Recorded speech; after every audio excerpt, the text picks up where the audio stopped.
हे भगवान, हे भगवान, हे भगवान, ये कैसा जीवन मुझे दिया है।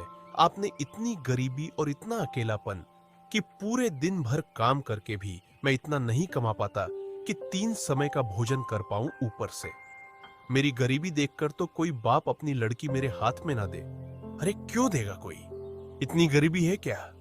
मैंने अपने पिछले जन्म में इतने बुरे काम किए हैं भगवान कि मेरे नसीब में सिर्फ अकेला रहना और भूखा रहना ही लिखा है। लकड़हारा अपने जीवन को और किस्मत को बहुत ही कोसता है और लकड़ियों को देने अपने मालिक के पास चला जाता है। क्या बात है लकड़हारे, मुझे तुझसे यही उम्मीद थी। वैसे तो तू किसी काम का है नहीं, ऊपर से गरीब और फटीचर है। तुझे कोई काम पर रखना तो चाहता नहीं है, पर हाँ, तू यह लकड़ियां लाने का काम तो बखूबी करता है। मेरे उम्मीद से भी अच्छा काम करता है, इसीलिए आज मैं काफी खुश हूं। ये ले, 5 तांबे के सिक्के रख और दफा हो जा यहां से। और हाँ, कल लकड़ियां चाहिए, मुझे समय पर दे जाना। ठीक है, चल जा।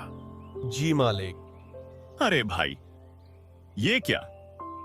उसने इतनी मेहनत की, जंगल जाकर लकड़ियां लेकर आया और तूने उसे सिर्फ 5 तांबे के सिक्के दे दिए हैं। अरे ये तो बहुत कम है। इससे तो उसका दिन भर का गुजारा भी मुश्किल से होता होगा। क्यों? अरे क्या है ना कि वह थोड़ा मूर्ख किस्म का आदमी है। उसे पता ही नहीं है कि किस काम के कितने पैसे मिलते हैं और कितने नहीं। और दुनिया का नियम है भैया, मूर्ख और कमजोरों को तो शुरू से ही दबाया जाता है। और फिर मैं अपना फायदा देखूं कि इन जैसे मूर्खों का है। अरे वो सब तो ठीक है कि तूने इसे ठग लिया, क्योंकि यह मूर्ख है। लेकिन क्या इसके परिवार वाले भी मूर्ख हैं, जो कुछ नहीं कहते इसे? अरे कैसे कहेंगे? जब कोई परिवार होगा तब तो कहेगा ना। अरे बचपन में ही इसके माँ बाप चल बसे थे और गरीबी के कारण इसकी शादी नहीं हो पा रही। अब यह बेचारा करे भी तो करे क्या? बचपन में मैंने ही इसे सहारा दिया था और बचपन से ही यह मेरे लिए काम करता आ रहा है। इसे दुनियादारी के बारे में कुछ नहीं पता। तू ना बहुत घटिया इंसान है यार। मतलब इतने साल से ये तेरे लिए इतने कम पैसों में काम कर रहा है। इससे ज्यादा तो भिखारी कमा लेते हैं एक जगह पर बैठे बैठे। लकड़हारा उन 5 तांबे के सिक्कों को देखता है और उसकी आंखों में आंसू आ जाते हैं। 5 तांबे के सिक्के कितने दिनों के बाद मालिक ने मुझे पूरे 5 तांबे के सिक्के दिए, वरना तो रोज मुझे 3 तांबे के सिक्के से ही काम चलाना पड़ता है। हाँ, ऐसे ही मेहनत करूंगा तो मुझे पूरा विश्वास है कि मालिक एक दिन मेरी तनख्वाह जरूर बढ़ा देंगे, 5 या 6 सिक्के कर देंगे। हाँ, क्या पता 8 सिक्के भी कर दे। अरे नहीं नहीं नहीं, मुझे इतने भी बड़े बड़े सपने नहीं देखने चाहिए। जो मिलता है उसी में खुश रहना चाहिए। कल मैं और अंदर तक जाऊंगा और अच्छी से अच्छी लकड़ियां काट के लाऊंगा। अंदर जानवरों और सांपों का थोड़ा खतरा तो है, पर अगर तरक्की करनी है और ऐसे घटिया जीवन नहीं जीना है तो यह जोखिम तो उठाना ही पड़ेगा। हाँ, अगले दिन वो सुबह जल्दी उठता है और सबसे पहले मंदिर जाता है। ओम हे भगवान, मैं आपकी रोज पूजा करता हूँ, रोज आपके सामने अपनी समस्या लेकर आता हूँ। कभी तो मेरी बात सुन लिया करो ना भगवान, क्योंकि मुझे ज्यादा कुछ नहीं चाहिए, बस इतना ही तो कह रहा हूं ना। मेरी तनख्वाह बढ़ा दीजिए और एक अच्छी सी जीवन संगनी दिला दीजिए, बस फिर मैं आपसे कुछ नहीं मांगूंगा। पक्का पक्का वादा है मेरा। बस मेरी यह विनती सुन लीजिए भगवान। अरे बेटा, आज तुम जल्दी आ गए। क्या बात है? कुछ खास है क्या? ये लो प्रसाद, लो और फिर बताओ क्या बात है। जी, प्रसाद के लिए धन्यवाद पंडित जी। आज ना मैंने सोचा है कि मैं जंगल के काफी अंदर जाऊंगा लकड़ियां लेने के लिए, क्योंकि जंगल के अंदर ना थोड़े अच्छे किस्म की लकड़ियां मिलती। पंडित जी, अगर मैं उन लकड़ियों को काट कर लाऊंगा तो मालिक खुश हो जाएंगे। क्या पता वो मेरी तनख्वाह बढ़ा दे। अरे, तनख्वाह ना भी बढ़ाएं तो कम से कम इनाम तो दे ही देंगे ना, अच्छी लकड़ियां देखकर। हाँ। जंगल के अंदर? नहीं नहीं बेटा, जंगल के अंदर मत जाओ। वहां खतरा है, जंगली जानवर और जहरीले सांपों से भरा है। वो अगर तुम जिंदा ही नहीं लौटोगे तो फिर पैसों का क्या करोगे? ओहो, परंतु पंडित जी, मैं आखिर जिंदा रहकर भी क्या करूंगा? ऐसी जिंदगी से तो अच्छा है कि मैं मर ही जाऊं। मैंने पहले भी जंगल के अंदर जाने की सोची थी, पर कभी हिम्मत नहीं हुई। पर आज मेरे अंदर का शेर जाग गया है। मैंने फैसला कर लिया है, या तो मैं अच्छी जिंदगी जीऊंगा या मैं जीऊंगा ही नहीं, और मैं ऐसी जिंदगी नहीं जी सकता। पंडित जी, मैं परेशान हो गया हूं, सही बता रहा हूं। अब या तो भगवान को मेरी सुननी पड़ेगी या मैं खुद ही भगवान के पास चला जाऊंगा। हाँ, मुझे पता है बेटा कि तुमने अपने जीवन में बहुत दुख देखे हैं। अगर तुम्हारी जगह कोई होता तो उसने अब तक तो हार मान ली होती।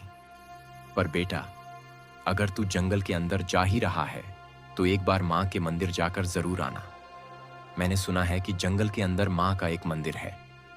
लोग कहते हैं कि जिसने भी माँ के दर्शन किए वो कभी खाली हाथ नहीं लौटा, उसकी इच्छा अवश्य पूरी होती है। इसलिए सिर्फ एक बार उस मंदिर के अंदर जाना और सच्चे दिल से अपनी इच्छा मांगना, तुम्हारी इच्छा भी जरूर पूरी होगी। देख लेना बेटा। जी पंडित जी, जैसा आप कहें, मैं मंदिर के अंदर भी जरूर जाऊंगा। ऐसा कहते ही लकड़हारा जंगल की ओर निकल जाता है।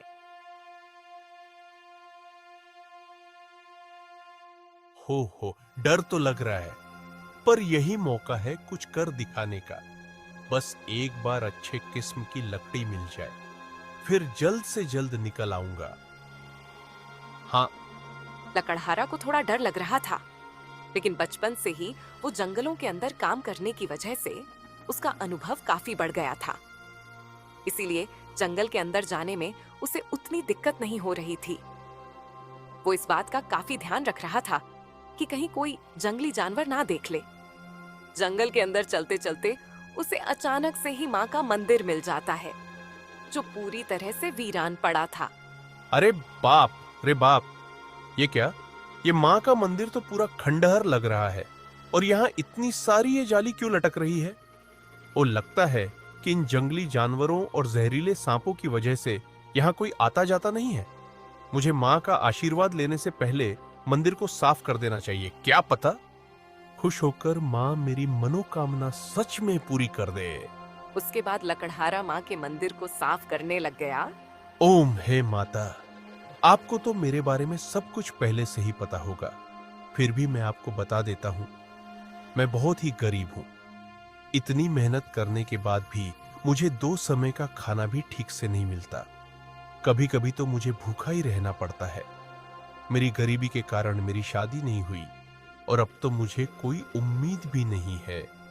धीरे धीरे मेरी जीने की इच्छा भी खत्म होती जा रही है। अब आप ही मेरी मदद कीजिए माँ, आप ही मेरी आखिरी उम्मीद है। मुझे पूरी उम्मीद है कि जब मैं यहाँ से अच्छी किस्म की लकड़ियां लेकर जाऊंगा तो मुझे इसकी अच्छी कीमत मिलेगी, और फिर मैं रोज यहाँ लकड़ियां लेने आया करूंगा, ताकि मैं अपनी गरीबी से थोड़ा बाहर आ सकूं। और जब मैं लकड़ियां लेने आऊंगा ना माँ, तो मैं आपके मंदिर भी जरूर आऊंगा, और रोज यहाँ की सफाई भी करूंगा और आपकी पूजा भी करूंगा। बस आप ना मेरे ऊपर अपना आशीर्वाद बनाए रखना माँ। जय माता दी। ऐसा कहते ही लकड़हारा मंदिर से निकलने के बाद लकड़ियां काटने लगा, और जब उसका लकड़ी काटने का काम पूरा हुआ तो वो अपने मालिक के पास पहुंचा। हाँ मालिक, मैं जंगल के आज ना बहुत अंदर तक गया और आपके लिए उच्च किस्म की लकड़ियां लेकर आया हूं। तो मालिक, क्या आप इसके लिए मुझे ज्यादा सिक्के दे सकते हैं ना? अरे वाह वाह वाह वाह वाह, तुमने तो भाई कमाल कर दिया लकड़हारे। जंगल के अंदर तो बड़े से बड़ा लकड़हारा भी जाने से डरता है, पर वाह, तुमने तो आज मेरा दिल खुश कर दिया। और इसीलिए मैं तुम्हें पूरे 3 नहीं 4 नहीं, 5 नहीं, बल्कि पूरे 8 तांबे के सिक्के दूंगा। हाँ, 8 तांबे के सिक्के। क्या आप सच कह रहे हैं मालिक? क्या आप सच में मुझे इतने सारे पैसे देंगे? मुझे तो विश्वास नहीं हो रहा। आपका बहुत बहुत धन्यवाद मालिक। मैं आपको रोज जंगल के अंदर से ऐसी और लकड़ियां लाकर दूंगा। आप उसके भी 8 तांबे के सिक्के देंगे ना मालिक? अरे हाँ हाँ लकड़हारे, क्यों नहीं। अरे तू भी क्या याद करेगा कि किस दिलदार मालिक से तेरा पाला पड़ा है। उन दोनों की बात सुनते ही वहाँ खड़े सारे लोग हंसने लगे और मजाक उड़ाने लगे। मालिक, ये सब लोग हंस क्यों रहे हैं? यहाँ कोई हास्य प्रहास चल रहा है क्या? अरे तुम इन सब बातों पर ध्यान मत दो। देखो लकड़हारे, यह सब थोड़े पागल किस्म के लोग हैं, सबका मजाक उड़ाते रहते हैं। तुम बस अपना काम करो और रोज जंगल से मुझे अच्छे किस्म की लकड़ियां लाकर दे दो। फिर देखना, एक दिन तू भी बहुत पैसे कमाने लगोगे। हाँ जी मालिक, जैसा आप कहें। मैं रोज आपके लिए लकड़ियां लाता रहूंगा, आपके इस उपकार के लिए। धन्यवाद मालिक, धन्यवाद धन्यवाद। लकड़हारा वहाँ से जाने लगा। तभी रास्ते में उसे एक व्यापारी मिलने आता है।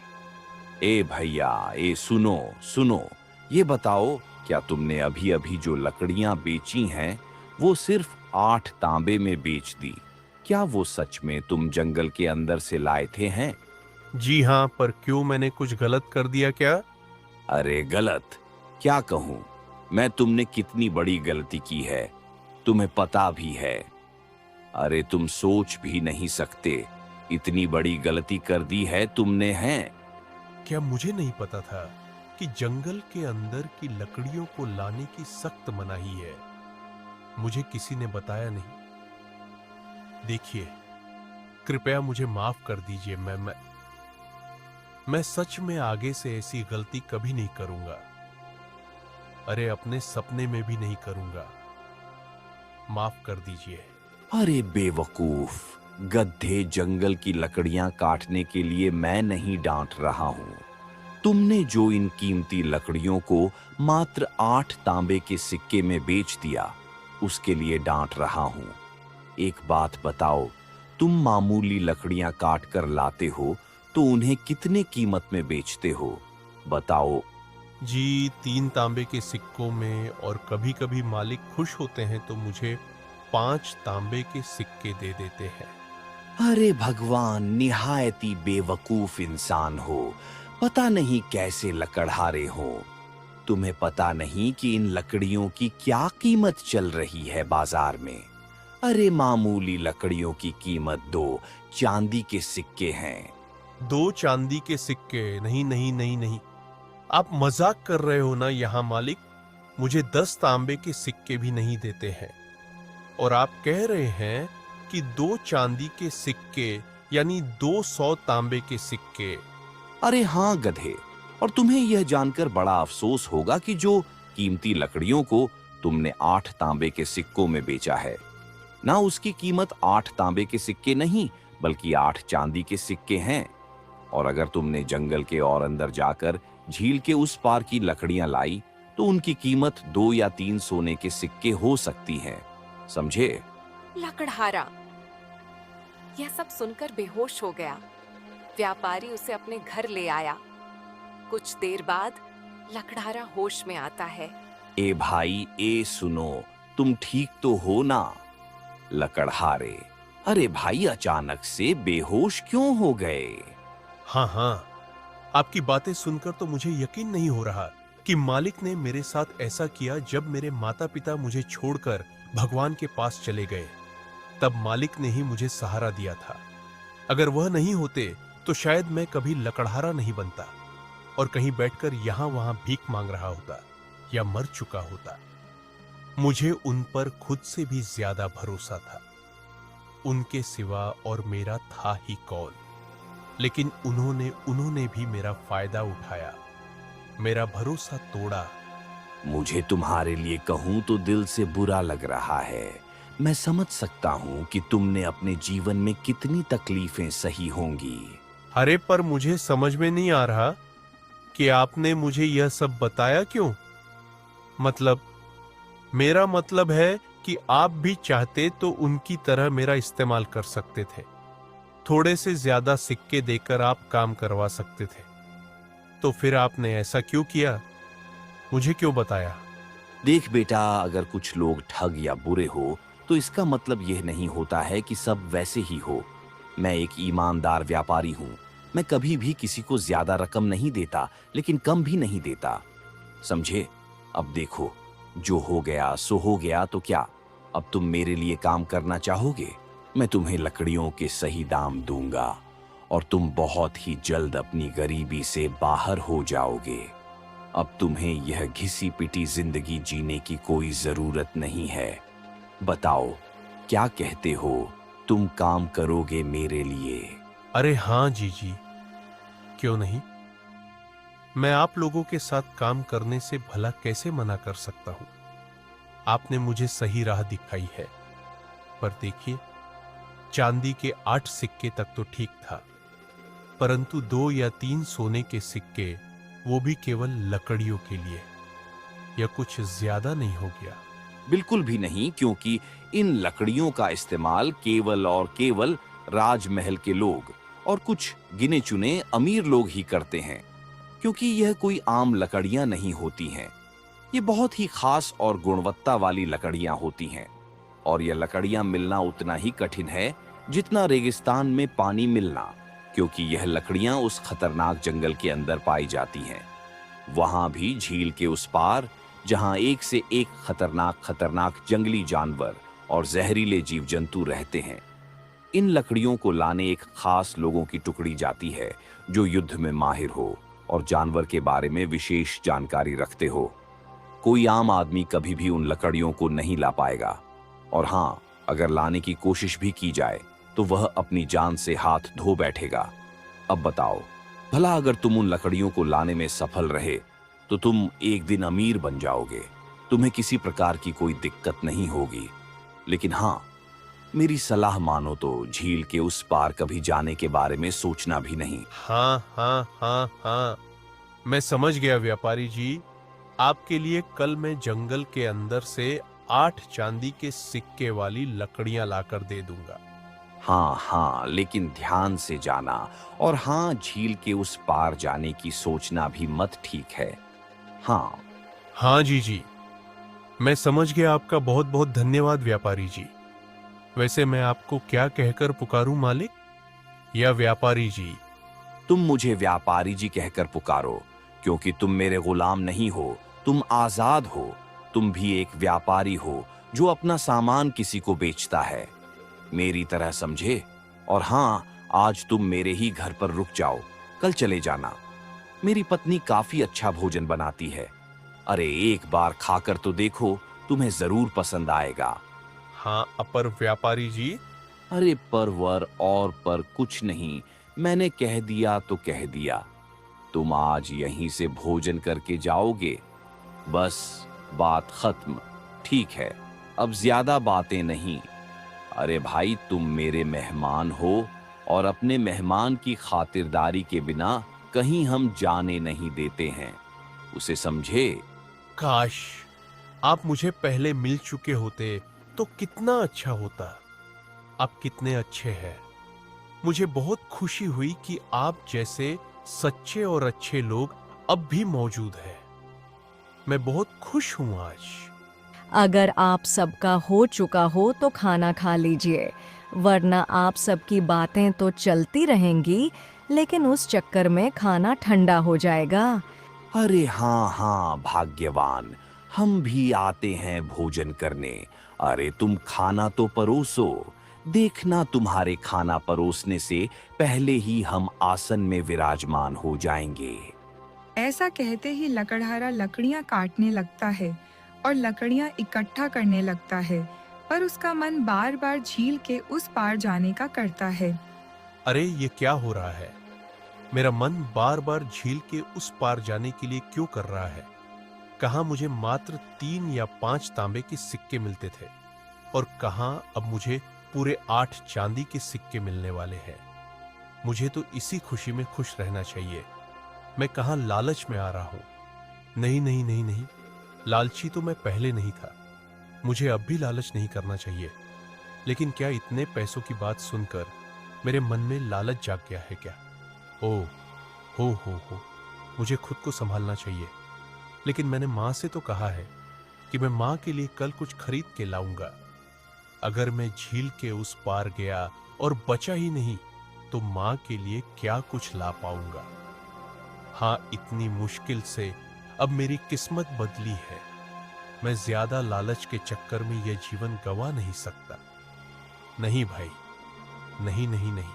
लकड़हारा ने कैसे भी करके अपने मन को शांत किया और लकड़ियां लेकर व्यापारी के पास गया। हाँ, ये लीजिए व्यापारी जी, आपकी लकड़ी में ले आया।